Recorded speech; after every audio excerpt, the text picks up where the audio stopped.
नमस्कार मंडळी. जनता सुपरस्टारच्या नवीन कोऱ्या एपिसोडमध्ये आपलं स्वागत आहे. आजचा आपला एपिसोड एकदम खमंग आणि चमचमीत होणार आहे. कारण आज आपल्या भेटीला आली आहे अशी एक व्यक्ती ज्याच्या हाताची चव हीच त्याची खरी आयडेंटिटी आहे. स्वयंपाक ही एक कला आहे आणि ती कला मनमुराद जोपासणारा आजचा आपला गेस्ट आहे शेफ सोहम मराठे. बर सोहम, तू आम्हाला सांग की तुझी ॲज अ शेफ म्हणून सुरुवात कुठून झाली? माझी ॲज अ शेफ म्हणून जर्नी मँगो लाऊंज नावाचं एक छोटं स्टार्टअप होतं. तिथून सुरू झाली. ओके. तिकडनं मग संधी मिळाली, मग अमेरिकेला गेलो. वाव. तिथं JW Marriott Marco island Florida यांच्याबरोबर काम केलं. ते काम करत असताना कोविड आला. हम्म. त्यामुळे तिथंच एका छोट्याशा मेक्सिकन रेस्टॉरंटमध्ये काही महिने काम केलं. तिथून वेस्ट व्हर्जिनियाला गेलो. तिथं ग्रीनब्रायर नावाची एक हेरिटेज प्रॉपर्टी वर्ल्ड वॉर 2 नंतर बनवलेली. बर. तिथं काम केलं, एक्सपिरियन्स घेतला आणि त्यानंतर परत इंडियात आलो. मग पुण्यात आपलं वरंडा एरंडवण्याच्या जिथं आहे, कोथरूड मधलं. येस, ओ. त्यांच्याबरोबर काम करायला लागलो. मग बर. तिथं recipe curation, overall management, operations हे सगळं 3-3.5 वर्ष तिथं शिकलो. त्यांच्याबरोबर काम केलं, डेव्हलप केलं आणि त्यानंतर आता माई मंगेशकर हॉस्पिटलच्या समोर पॉप्युलर नगरमध्ये मिस्टिक फ्लेवर्स म्हणून आहे. सध्या त्यांच्याबरोबर काम करतोय. वाव. सो तुझी जर्नी ग्लोबल टू लोकल असं आपल्याला म्हणता येईल. बरोबर आहे. ग्रेट. मस्त. वरंदा आम्हाला सर्वांचं फार लाडकं आहे. हा? म्हणजे मला वाटतं बरेचसे लोक तिथे जात असतील आणि अप्रत्यक्षपणे तुम्हा सर्व लोकांची आठवण काढत असेल. कोणी डिझाईन केलंय, कोणी मेनू बनवलाय किंवा जे काय त्याचं गोष्टी. बरोबर आहे. येस. आता एक थोडासा पुढचा प्रश्न. यशस्वी शेफ होण्यासाठी कुठल्या कौशल्यांची आवश्यकता असते तुला वाटतं? सगळ्यात पहिले म्हणजे तुमच्यात सर्व्हायव्हल इन्स्टिंक्ट पाहिजे. इगो कुठलाही नसला पाहिजे, की पडेल ते काम करायची तयारी असली पाहिजे. शेफ बनणं खूप ग्लॅमरस वाटतं लोकांना. त्याच्या मागचा जो प्रवास असतो त्यात भरपूर मेहनत घ्यायला लागते. म्हणजे इतकं सोपं आहे की तुम्हाला किचन मधली गटारही साफ करायला लागतात, पोतं पोतं कांदे सोलायला लागतील, मिरच्या कापायला लागतील. हा सगळा प्रवास करून त्यानंतर मग तुम्ही ऍज अ शेफ म्हणून कुठेतरी उभे राहू शकता, की जेव्हा तुम्हाला स्वतःचं किचन व्यवस्थितपणे कुठलाही प्रॉब्लेम न येता रन करता येतं, तेव्हा तुम्ही ऍज अ शेफ म्हणून स्वतःला पोर्ट्रे करू शकता. मी ते म्हणजे ऐकलं होतं की मोरी साफ करायला लागते किंवा मोरी करायला लागते. काय शब्द आहे तो एक्झॅक्टली? सो बेसिकली मोरीच म्हणतो त्याला. सो जनरली तुम्ही जेव्हा ट्रेनी म्हणून जाता तेव्हा पहिलं काम तुमचं तेच असतं, की पडतील तेवढी भांडी साफ करून देणं, किंवा ज्याला आपण ऑड जॉब म्हणतो, की गॅस रेंज खराब झाली आहे, गॅस रेंज साफ करून दे, कांदे सोलून दे, ग्रेव्हीची मशीन्स असतात मोठी मोठी, ती क्लीन करून दे. सुरुवात इथनं होते. जेव्हा तुम्ही म्हणता की मी हॉटेल मॅनेजमेंट करून शेफ बनणार आहे, तेव्हा तुमचं ग्रॅज्युएशन झाल्यावर डायरेक्टली तुम्हाला कोणी ऍज अ शेफ म्हणून उभं करत नाही. सो हा एक खूप मोठा मिथ आहे की जो आजकालच्या लोकांना असतो, की मी हॉटेल मॅनेजमेंट केली की मला डायरेक्टली शेफ म्हणून उभं करणार आहेत. सुरुवात तुमची मोरीपासून होते, सो अगदी ग्राउंड लेवल पासन सगळी ग्राउंड कामं लेवल करावी पासून. लागतात. आणि त्या प्रोसेस मागं पण कारण काय असतात, की तुमचा पेशन्स खूप जास्त डेव्हलप होतो. हम्म. पडेल त्या एन्व्हायरमेंट मध्ये तुम्ही काम करू शकता. आणि कुठलंही काम छोटं नाहीये. हा बेसिक करेक्ट. इन्स्टिंक्ट तुमच्या मनात डेव्हलप होतो. सो सोपं नाहीये. नक्कीच. येस. सो आता आपण म्हणतो की भारतीय खाद्य संस्कृती आणि एस्पेशली आपली मराठी खाद्य संस्कृती ह्याच्याबद्दल तुझं काय मत आहे? One of the under rated खाद्य संस्कृती मी असं म्हणेन. बर. कारण डेव्हलपमेंट जर का खाद्य संस्कृतीची बघायला गेली, तर 1940च्या आधीपासून या खाद्य संस्कृतीची डेव्हलपमेंट चालू झाली. 1940 मध्ये युरोपियन लोक त्यांच्या खाद्य संस्कृती बरोबर डेव्हलपमेंट करत होते. त्याच्या आधीपासून आपण करतोय. फक्त प्रॉब्लेम एवढाच आहे की आपल्याकडे लेखी पुरावे कुठले नव्हते. हम्म. सो लेखी पुरावा नसल्यामुळे आपल्याला एक्झॅक्टली माहितीच नाही की आपली खाद्य संस्कृती किती जुनी आहे. तसं म्हणायला गेलं तर आता लोक म्हणतात की हडप्पा मोहनजोदारो पासून ही खाद्य संस्कृती आहे. पण टेक्निकली त्याचे रिटर्न पुरावे अजून कुठेही नसल्यामुळे प्रोफेसर गोडे म्हणून होते की ज्यांनी 1940 पर्यंत तो प्रयत्न केला, बर. पण त्यांच्यानंतर तो कोणीच केला नाही. आता त्यात हळूहळू R&D चालू आहे. त्यामुळे खूप अनटच्ड आहे की बॅलन्स डाएट आपण म्हणतो. तर हम्म. आपल्या महाराष्ट्रीयन लोकांच्या रोजच्या जेवणात सुद्धा बॅलन्स डाएट हे इन्क्लुडेड असतं. की म्हणजे एवढं सोपं आहे की मला अजूनही आठवतंय, आई आजी हे घरी जेवण बनवतात, त्या बेसिक पोळी भाजी भात आमटी एक कोशिंबीर आणि त्यात एक कुठली तरी हिरवी पालेभाजी असते. करेक्ट. सो एकाच प्लेटमध्ये सगळं बॅलन्स डाएट येणं ही आपली युएसपी. येस. एस्पेशली आणि आय गेस महाराष्ट्रीयन जेवण जे असतं, मराठी जी थाळी असते ती जास्त बॅलन्स्ड डाएट बॅलन्स्ड आहे. असतं आणि त्यात सुद्धा व्हेरिएशन एवढे येतात. पुण्यात जे आपण जेवतो त्यात काही हो. वेगळे ऍस्पेक्ट असतात. मुंबईमध्ये गेलो की ते चेंज होतं. हेच विदर्भात जाल तुम्ही त्यात वेगळं असतं. कम्युनिटी वाईज सुद्धा त्यात खूप चेंजेस होतात. येस. पण बॅलन्स डाएट जी कॉन्सेप्ट आहे त्याचं मूळ रूप कुठेच बदलत नाही. So I guess balance diet हे प्रत्येक रिजन वाईज बॅलन्स त्याचा बदलत जातो तिथल्या क्लायमॅटिक कंडिशन्स आणि ओव्हरऑल ॲटमॉस्फिअरमुळे. बरोबर. बरोबर? येस. येस. साधारण नवीन एखादी रेसिपी करताना त्याची क्रिएटिव्ह प्रोसेस काय असते? म्हणजे जरासा तांत्रिकच प्रश्न आहे. सो ऍक्च्युली सांगायला गेलं तर अशी पेपर रिटन कुठली क्रिएटिव्ह प्रोसेस नसते. एक टीम एकत्र बसते की आता एवढे दिवस झालेत काही नवीन केलं नाहीये तर काहीतरी वर्कआउट केलं पाहिजे. त्यामुळे तीन चार आयडियाज येतात. कोण ना कोणतरी काही ना काहीतरी सांगतं. त्या बेसिसवरती की हे ह्याच्या बरोबर कसं लागेल किंवा एखादा पदार्थ या मसाल्यात जर का आपण केला तर तो चांगला लागेल का ह्याच्यावरनं बेस निर्माण होतो. त्याच्यावरनं एक पहिलं ट्रायल केलं जातं. त्या पहिल्या ट्रायल मधनं ठरतं की यात अजून काय काय चेंजेस करायचे आहेत ते. एवढं इन्स्टिंक्टिव्ह असतं की कधी कधी एका ट्रायल मध्येच ती रेसिपी फायनल होते. कधी कधी 2-2 महिने सुद्धा लागतात की काही कळतच नाही नक्की कशात काय घालून काय कसं केलं पाहिजे की जेणे तो प्रॉडक्ट खूप चांगला लागेल. त्यामुळे ऍज सच ऑन पेपर अशी काही त्याला प्रोसिजर नाहीये क्रिएटिव्ह. खूप इन्स्टिंक्टिव्ह गोष्ट असते. ही रेसिपी एकदा डेव्हलप झाली की त्यानंतर ती ऑन पेपर येते. हो. ओके. डिलेड आहे थोडक्यात हा आहे प्रकार. डिलेड. म्हणजे थोडस लक म्हणूया आपण याच्यामध्ये. लक पण म्हणू शकतो किंवा घरी आईला किंवा आजीला विचारलं की हे कसं बनवतात तर ते अंदाजे सांगतात. उत्तरे अंदाजे की अंदाजे हे घातले ते घातले असं करून मग ते जेव्हा वाटतं की नाही हे सगळ्यांसाठी सर्व्ह करायला व्यवस्थित आहे त्यानंतर मग आपण म्हणू शकतो की ही फुलप्रूफ रेसिपी झाली. हो. सो तुमची रेसिपी तयार करताना अंदाजे काही नसतं. Everything is measured. जेव्हा ट्रायल असतं तेव्हा सगळंच अंदाजे असतं की अंदाजे आपण एवढं मीठ घालावं, 2 चमचे मीठ घालू, 1 चमचा तिखट घालू, हा तेव्हाचा अंदाज असतो. पण जेव्हा ती टेस्ट हिट होते की हा हे परफेक्ट झालेले मग तेव्हा जे काही मेजरमेंट्स घेतले असतील ते आम्ही फायनल करतो आणि त्यानंतर स्टँडर्डायझेशन होतं. ओके. सो असंच ट्रायल करताना किंवा कुठली तरी एखादी ऑलरेडी रेडी रेसिपी आहे ती करताना अशी कुठली डिश होती की जी तू पहिल्यांदा केल्यावरती ती जबरदस्त फेल झाली पण नंतर तीच डिश एकदम सुपर हिट झाली? सो फिलिपिन प्रकार आहे काडोबो नावाचा. तो जेव्हा ट्राय केला मी खूप एक्साइटेड होतो हे नवीन काहीतरी आपण करतोय ट्राय करून बघू. जवळपास 6 ते 7 वेळा ती मेजर प्रमाणात रेसिपी फेल गेली. त्यातल्या 3 वेळा तर ती कम्प्लीट जळलीच. हो. आम्ही एका पॉइंटला असं होतो की नाही सोडून देतोय नाही करत दुसरं काहीतरी बघू आपण. Okay. Towards the end of the day तो कुठेतरी लूप लागलेला की अरे होत नाही करून बघू आपण. ती जेव्हा सक्सेसफुल झाली ती म्हणेन की तेवढी मेहनत घेणं त्याच्या मागे वर्थ होतं. पण काय आहे ती रेसिपी? सो बेसिकली कॉम्बिनेशन येते ब्राऊन शुगर सोया सॉस कांदा ह्याचं एक मिश्रण आहे आणि बरं. त्यात तुम्ही चिकन मॅरिनेट करून ते कुक करता. ओके. सो त्यामुळे ती खूप ट्रिकी रेसिपी आहे. आयदर ती खूप गोड होऊ शकते किंवा ती सोया सॉस मुळे खूप स्ट्रॉंग होऊ शकते. So तो बॅलन्स जमणं खूप अवघड होतं. ओके. सिक्रेट इन्ग्रेडियंट हे मिथ आहे का हे असं काही असतं? म्हणजे प्रत्येक व्यवसायामध्ये गमक असतं, सिक्रेट असतं, तसं तुमच्या डिशेस मध्ये असं काही असतं का? सो मला पर्सनली विचाराल तर मी म्हणेन सिक्रेट इन्ग्रेडियंट हे खूप मोठं मिथ आहे. बर.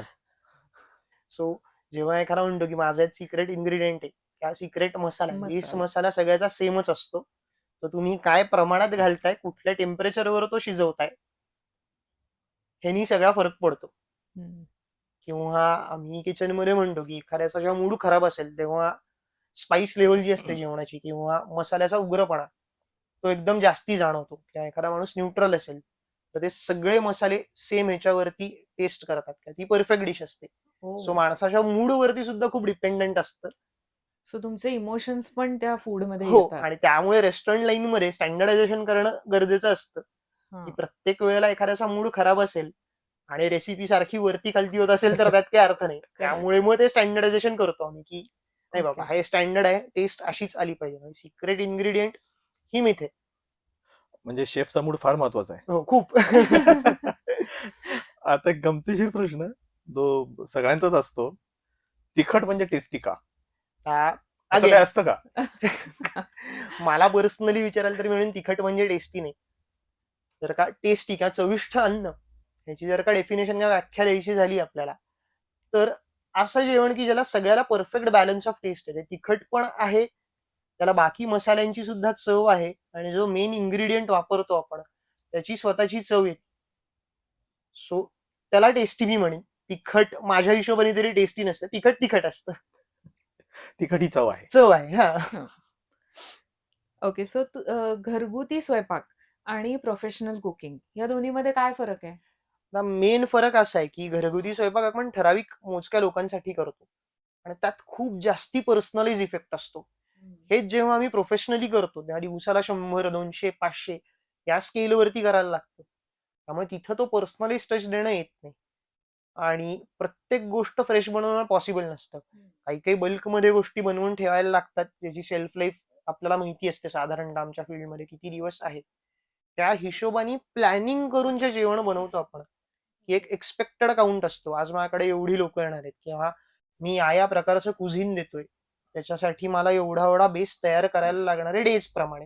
हं. ते प्रोफेशनल कुकिंग झालं. आणि ओके. घरचं कुकिंग म्हणजे मला माहितीये की आज माझ्या घरी एवढीच 3 माणसं येणार आहेत, मी आज वाटेल ते करू शकतो. आणि आज मी फक्त शिकरण पोळी खाल्ली का आणि उद्या वरण भात केला किंवा परवा अगदी बिर्याणी बनवली, ओके. तर हा खूप मोठा फरक असतो. की घरी जेवण बनवताना टाइम रिस्ट्रेन कधीच नसतो. हं. मी डिनरची तयारी सकाळपासून करू शकतो. प्रोफेशनल कुकिंग मध्ये तुम्हाला टाइम रिस्ट्रेन खूप असतात, की ती फ्रेम 11 ते 3 समजा लंच आवर आहे, तर 10 वाजता माझं सगळं रेडीच पाहिजे. हं. की ऑर्डर जेव्हा प्लेस होते त्याच्यानंतर एक 15-20 मिनिटात ते टेबलवर जाणं हे खूप महत्वाचं असतं. घरी करतो तेव्हा आपण आपल्या निवांत वेळेत घेऊन आरामात आरामात करेक्ट. करतो. सो हा खूप मेजर डिफरन्स आहे. ओके. सो असं म्हणशील का तू, की प्रोफेशनल कुकिंगमध्ये मेकॅनिझम खूप आहे. मेकॅनिकल वर्क किंवा टेक्निकल वर्क खूप आहे. पण हेच आपण जेव्हा घरातलं कुकिंग करतो किंवा घरगुती जेवण करतो, तिथे इमोशनल टच आपला जास्त येतो. सो मी म्हणेन की एखादा शेफ जेव्हा डेव्हलप होत असतो तेव्हा त्याचे पर्सनल कुकिंग स्किल्स काय आहेत, की तो घरी जेव्हा तो सुरुवात करतो बनवायला, हं. ते खूप मॅटर करतात त्याचं प्रोफेशनल कुकिंग डेव्हलप करायला. ओके. कारण तुम्ही ज्या प्रेमाने घरी जेवण बनवता ती एक वेगळी जर्नी असते त्याची. की घरी जेवण बनवणं हा खूप वेगळा ऍस्पेक्ट असतो. तो करिअर सुरू करतो आम्ही तेव्हा आम्ही त्या ऍस्पेक्टनी बनवतो की अरे नाही आम्ही घरच्या सारखं बनवणार आहे. पण अनुभव येत जातात तशी ती डेव्हलपमेंट होत जाते. हं. आणि हा एक बेसिक पाया असल्यामुळे की पर्सनलाइज टच किंवा जेवण दिलं पाहिजे ते टॉप नॉच क्वालिटीच दिलं पाहिजे. हं. सो हे पर्सनल कुकिंग मधनच येतं. ओके. मी माझ्या घरच्यांना जळलेलं किंवा शिळं काही देणार नाही. करेक्ट. तर मी कस्टमर जे येतात त्यांना का देऊ, ही आयडिओलॉजी घरच्या खाण्यामुळे किंवा घरी जे आपण जेवण बनवतो तिथनं हं. डेव्हलप होते. सो अशा दोन्ही गोष्टी इंटरलिंक्ड आहेत.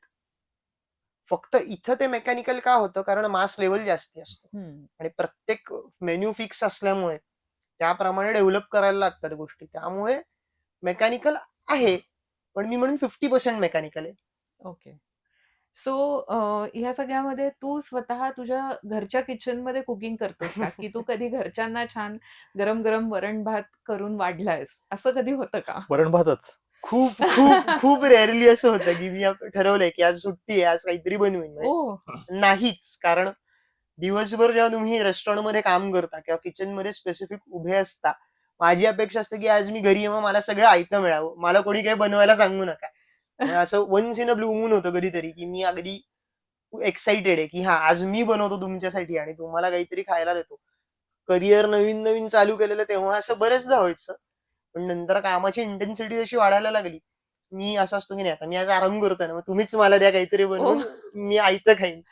कारण घरच्यांना थोडीशी क्युरिओसिटी किंवा त्यांचं एक एक्स्पेक्टेशन असेल ना, की अरे अपने घर का ही शेफ है. तर बोलतात काहीतरी ते आपल्याला मिळेल छान. अगदीच कधी खूप झालं की नाही आता आज तूच बनवायचंय. सो मग तेव्हा मी आपला जाऊन बनवतो काहीतरी. ओके. सो म्हणजे तू जास्त प्रेफर नाही करत घरी कुकिंग शक्यतो करायला. नाही कारण वेळ पण मिळत नाही तेवढा. करेक्ट. हं. मेन कारण तेच आहे की वेळ जास्ती मिळत नाही आणि कधीतरी वेळ मिळाला तर मी परत मग तो किचन मध्ये कशाला घालू. बरोबर. येस. मला सांग, शेफ म्हणजे शेवटी माणूसच. हं? बरोबर.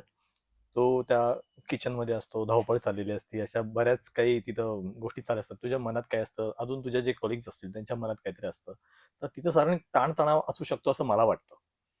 तर तो तुम्ही असेल तरी तो तुम्हाला शेवटी ते सगळं काम पूर्ण करायचं. ते ताणतणाव तुम्ही कसे हाताळता? सो किचनची मजा सांगू का, की जेव्हा तुम्ही किचनमध्ये काम करता, ज्यात असं म्हणणं असतं की तुम्ही जेवढा वेळ तुमच्या घरी सुद्धा घालवत नाही तेवढा आम्ही वेळ किचनमध्ये घालवतो जेव्हा तुम्ही काम करायला लागता तेव्हा. त्यामुळे तो एक अनसेड बॉन्डिंग किंवा अनसेड रूल असतो. कोणाचा कितीही ताणतणाव असू देत, तो किचन मध्ये काम करता करताच निघून जातो. एखाद्याला राग आला असेल तर तो त्याचा राग भांडी आपटून व्यक्त करतो किंवा दुसऱ्यावरती आरडाओरडी करून व्यक्त करतो. किंवा भाजी बारीक चिरतो. शॉपिंग हा किंवा भाजी खूप पटपट चिरेल किंवा एखादी गोष्ट जाळूनच टाकेल, तर तसा राग काढायचा मेकॅनिझम असतो. किचन मध्ये एन्व्हायरमेंट एवढं ब्लॅक अँड व्हाईट असतं, एकतर चुकलंय नाही तर एक बरोबर आहे. त्यामुळे कोणी कोणाला क्रॉस क्वेश्चन करत नाही. हे चुकलंय तर चुकलंय, हे बरोबर आहे तर हे बरोबर आहे. तिथं तो सगळा ताणतणाव निघून जातो. ओके. सो आता ह्या फूड जसं आपण म्हणतो की कपड्यांचे ट्रेंड्स आहेत, तसे फूड इंडस्ट्रीमध्ये पण असे काही ट्रेंड्स येतात का? आणि ते फॉलो करणं तुला किती महत्वाचं वाटतं? फूड इंडस्ट्रीमध्ये कायम ट्रेंड येत आले. सो जेव्हा इनिशियली आपण खानावळी वगैरे बघायचो, तिथं लोक थाळी सिस्टीम मध्ये जेवण द्यायचे. हम्म. मग त्यानंतर आपली स्पेशलाइज थाळी रेस्टॉरंट आली की जिथं घरगुती स्टाईल भाज्या वगैरे पक्वान्न येस. मिळतील. हो. सो हे ट्रेंड डेव्हलप होत आले. आतापर्यंत एवढे डेव्हलप झाले की कुठेतरी मॉलिक्युलर गॅस्ट्रॉनॉमी आली. हम्म. त्यानंतर QSR ज्याला म्हणतो की क्विक सर्व्हिस रेस्टॉरंट आले. मग आता जी हेल्दी लोक आहेत त्यांच्यासाठी जिम रिलेटेड हेल्थ बार्स ज्याला आपण म्हणतो ते लोकांनी चालू केले. ओके. फाईन डाईन रेस्टॉरंट आली, कॅज्युअल डायनिंग रेस्टॉरंट आली. सो हे ट्रेंड येत राहतात. बेसिकली कसं आहे की तुम्हाला कसं डेव्हलप करायचं तुमचं रेस्टॉरंट, याची जर का आयडिया असेल आणि तुमच्या आजूबाजूचं एन्व्हायरमेंट कसं आहे त्यावरती पण गोष्टी खूप डिपेंड करतात की मला कुठला ट्रेंड फॉलो करायचा आहे हम्म. या कुठला फॉलो करायचा नाहीये. का तर माझी आजूबाजूची लोकॅलिटी आहे ती मला सेल आणून देणार आहे. हा. म्हणजे मला समजा एखाद्या सिटी सारख्या ठिकाणी सदाशिव पेठेत वगैरे रेस्टॉरंट चालू करायचं असेल तर मला तिथं फॅमिली ओरिएंटेडच रेस्टॉरंट चालू करायला लागणार आहे. करेक्ट. हेच जेव्हा मी कोरेगाव पार्क या विमाननगर या साईडला जातो, जिथं लोक विचार पण करत नाही की हा बाबा मी 5,000 रुपये एका गोष्टीला देतोय, मला काही फरक पडत नाही, मग ती कितीही बेसिक गोष्ट असू दे. या प्रकारे डेव्हलपमेंट होत राहतात. त्यानंतर तुम्हाला ठरवायचंय की तुम्हाला कुठल्या थीम वरती काम करायचंय, कसं डेव्हलप करायचंय आणि कुठल्या गोष्टींची स्टिक टू राहायचंय. Okay. So you mean to say की आपण आपलं रेस्टॉरंट ज्या लोकॅलिटीमध्ये आहे, सो तिथल्या लोकांना काय आवडू शकतं ह्याचा थोडासा विचार करून आपण तो ट्रेंड फॉलो केला गेला पाहिजे आपला. येस. आणि दुसरं मला स्वतःला काय आवडतं, हा सेकंडरी एस्पेक्ट येतो की मला स्वतःला खायला काय आवडेल. ओके. मी जर का त्या गोष्टीचे पैसे देणार असेल, हा. मला जी गोष्ट खायला आवडती आहे, तर मग ती मी रेस्टॉरंट मध्ये डेव्हलप करायचा विचार करेन. ओके. सो प्रत्येकाची थॉट प्रोसेस वेगळी असते. म्हणजे थोडक्यात एका शहराचं कल्चर असतं आपल्याला माहिती आहे, पण त्या शहरामध्ये प्रत्येक एरियाचं पण वेगळं कल्चर असतं. टू बी व्हेरी प्रिसाइज आजकाल चौकात कल्चर बदलतं. खरंय. ट्रू. सो हे आता आम्ही म्हणतो की प्रत्येक चौकात वेगवेगळ्या थीमची 3-4 रेस्टॉरंट असतील तर ओके, एकाच थीमची 2 रेस्टॉरंट नको. हम्म. गमतीशीर प्रश्न. तुझ्या हातात बटाटा वडा आला की तो उघडून बघतोस की खातोस? कारण का आम्ही खातो. मीही खातोच. काही काही कम्फर्ट फूड म्हणतो ना आपण, वडापाव, भेळ, पाणीपुरी, हे उघडून बघत नाही, की आत काय टाकलंय हे बघत नाही, ते तसंच खातो. एखादा नवीन पदार्थ कुठे ट्राय करणार असेल तर तो मात्र मी प्रॉपर डायसेक्ट करून बघतो की यात काय घातलं असेल किंवा हा कसा चुकीचा बनवलाय, दुसरीकडे मी वेगळीकडे असा खाल्लेला, हे वेगळं आहे. सो तेवढं करतो. पण वडापाव किंवा जे कम्फर्ट फूड आहे त्यात तसं करत नाही शक्यतो. म्हणजे त्या पाणीपुरीच्या पाण्याच्या माठात मी वाकत नाही, तू वागतोस का? हो, वागतो. ते नक्की करतो. ते ढवळलं की मी वाकून बघतो नक्की काय काय घातलंय त्यात. पण मग असं असताना तुझे नातेवाईक किंवा तुझे जे फ्रेंड सर्कल आहे ते तुला जेवायला बोलवतात का रे? काय कॉन्स्टंट त्यांच्या मनात ही भीती असते की अरे ह्याला बोलवायचं म्हणजे सगळं परफेक्ट पाहिजे, नाही तर हा यातनं काहीतरी नुक्स काढणारच. सो जेवायला बोलवतात. जेवायला गेलो, बसलो की ते विचार, बघ तुझ्या इतकं चांगलं जमलंय का, तू शेफ आहे. पण माझं असं असतं की मला आयतं गरम गरम जेवायला मिळतंय. त्यामुळे शक्यतो आम्ही लोक असं कोणी आयतं बोलवलं की घरी या जेवा, तेव्हा आम्ही कधीच चूक काढत नाही. कारण एकतर आम्हाला घरचं जेवण ही हा. आमच्यासाठी लक्झरी असते. बाकीच्या लोकांना 5 स्टार्स किंवा चांगल्या रेस्टॉरंट मध्ये जाऊन जेवण ही लक्झरी आहे. तशी आम्ही जी हॉटेल इंडस्ट्रीमध्ये काम करतो त्यांच्यासाठी घरचं गरम गरम जेवण म्हणजे ते वरण भात भाजी पोळी ही आमच्यासाठी लक्झरी आहे. मग तू असं सांगतोस का त्यांना की मला शक्यतो मी येणार आहे तर तुम्ही घरचं करा, कारण त्यांना असं पण असेल ना की तू शेफ आहेस, तुला सगळं छान छानच मिळालं पाहिजे, तर आता हा आज येणार आहे म्हणून आपण आज ह्या जरा चांगल्या हॉटेलमधनं आपण ऑर्डर करूयात काहीतरी आणि ह्याला जेवायला देऊयात. मी शक्यतो कुठे जाणार असेल तर तेच सांगतो की घरीच बनवा, हा. अगदी शक्य असेल तर. नाहीतर मग बाहेरचं मागवलं तर तेही चालून देते, असं काही हे नसतं, पण प्राधान्य घरच्या जेवणाला असतं. ओके. येस. तुझ्यापेक्षा तरुण मुलं, तू तरुणच आहेस, पण तुझ्यापेक्षा अजून तरुण मुलं जर या क्षेत्रात येणार असतील शेफ म्हणून, तर त्यांना तुझा सल्ला काय असेल? इमानदार राहा, स्वतःच्या कामाबद्दल मेहनत करायची प्रचंड तयारी ठेवा, चिकाटी असली पाहिजे. आणि दुसरी गोष्ट म्हणजे या फील्डमध्ये खूप ग्लॅमर आहे हा विचार करून अजिबात येऊ नका. प्रचंड मेहनत करायला लागते, 18-18 तास, 19-19 तास काम करायला लागतं. तुमचं पर्सनल टाइम, फॅमिली टाइम, जेव्हा तुमचे मित्र बाहेर पार्ट्या करतील तेव्हा तुम्ही किचन मध्ये कांदे कापत असाल, जेव्हा लोकांना सुट्ट्या असतील तेव्हा तुम्ही डबल मेहनत करत असाल. ही Correct. तयारी असेल तर या फील्ड मध्ये या. खरं Yes. मनापासून बोललास. हो. मग एवढे सगळे कष्ट असूनही तू ठरवलंस की ह्या फील्डमध्ये यायचं, तर याच्या मागे तुझे आयडल कोण आहेत? सगळ्यात पहिलं आयडल म्हणावं तर माझी आजी आणि आई. कारण हम्म. त्यांच्याकडनं ऍक्च्युअली मला ती आवड लागली की हा. लक्ष्मी रोडला मी राहायचो, त्यामुळे घराचे दरवाजे कायम ओपन असायचे आणि घरात कितीही लोक येऊ देत, कोणी उपाशी पोटी कधी जायचं नाही. Yes. भाऊ भावंड असतील जे मे महिन्यात उन्हाळ्याच्या सुट्ट्यांमध्ये यायचे, तेव्हा प्रत्येकाचा ठरलेला दिवस असायचा. त्या दिवशी आजी किंवा आई त्याचाच पदार्थ फेवरेट असेल तो बनवत असायची. मोठी पातेली, मोठा गॅस. तिथून ते कुठेतरी फॅसिनेशन यायला लागलं की अरे हे खाल्ल्यावरती सगळे खुश होतात. जसा मोठा व्हायला लागलो तसा मार्को पियर व्हाईट नावाचा एक शेफ आहे जो गॉर्डन रॅम्जेचा गुरु आहे. हो. त्याची काही पुस्तकं वाचली, तिथून इन्स्पिरेशन मिळालं. विकास खन्ना होता ज्याला मास्टर शेफ इंडियावरती पहिल्यांदा बघितलं, त्याची जर्नी जाणून घेतली. ते कुठेतरी रिलेटेबल वाटलं आणि हे करणं पॉसिबल आहे कारण त्यात रोज काही ना काहीतरी नाविन्य आहे. ही लोक मेन इन्स्पिरेशन होती. तिथून मग सुरुवात झाली. म्हणजे Wow. तू शाळेतच ठरवलं होतंस हो, मी शाळेतच ठरवलेलं. की मी शेफ होणार. हो. खूप छान. ते बाळाचे पाय पाळण्यात म्हणतात ना, तसे त्याचे लक्ष्मी रोडला दिसले. हा, आणि दुसरं म्हणजे माझं गणित आणि सायन्स खूप वीक होतं त्यामुळे हे तू इथं सांगितलंच बरं झालं. हो. गणित वीक असणाऱ्या मुलांनी हे बघून घ्यावं. म्हणजे मला वाटतं बरीचशी मुलं गणितात वीक असतात असं मला वाटतं. असू शकतात. माझं होतं त्यामुळे माहिती होतं की नाही मला मॅथ सायन्स सोडून बाकी काही करता येईल ते बघायचं. म्हणजे लहानपणी जसं काय म्हणतो आपण, तलवारी ढाली जसं होत्या, तर तुझ्या ह्याच्यात असं काय म्हणतो आपण, चमचा डाव असं घेऊन तू हा, जास्त खेळला असेल ना? गरम तव्यावरती पाणी मारलं की मी एक्साइट व्हायचो काय चाललंय किचन मध्ये. आईने लाटणं घेतलं की असं आईच्या हातानं लाटणं घ्यायचं आणि ते असं असं फिरून बघायचं. युजली ते पाठीवर पडलं, नंतर कळलं की अरे हे पण करता येईल. खूप भारी. ग्रेट. सो खूपच मस्त सोहम, खूप छान गप्पा झाल्या आज तुझ्या बरोबर आणि खूप नवीन गोष्टी पण आम्हाला कळाल्या की फूड इंडस्ट्री किंवा ॲज अ शेफ म्हणून काम करताना that is not just a glamorous work, पण त्याच्या मागे खूप जास्त हार्डवर्क, खूप कष्ट आहेत.